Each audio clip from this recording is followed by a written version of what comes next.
equals does your device need fixing? We offer a free diagnosis. We pick up and deliver right to your door, no calls or travel needed. We send you a quote before repairing, and only go ahead if you approve it. Easy, transparent, and professional. Link in description. To start, gather your tools, a screwdriver, a new cable, and a clean cloth. First, unplug your Dyson HS01. Next, remove the screws on the back panel. Keep them safe for reassembly. Once the panel is off, inspect the internal components for any dust or debris. Use the cloth to clean the area. Now, locate the old cable connection. Carefully disconnect it. Take your new cable and connect it in the same spot. Ensure it's secure. Before closing the panel, do a quick visual check of all components. If everything looks good, replace the back panel and screw it in place.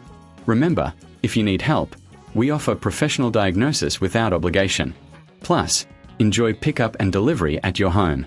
No calls, no travel, just convenience. Finally, if you're unsure about the repair, get a quote before repair. Your Dyson HS01 will be as good as new. Does your device need fixing? We offer a free diagnosis. We pick up and deliver right to your door, no calls or travel needed. We send you a quote before repairing, and only go ahead if you approve it. Easy, transparent, and professional. Link in description.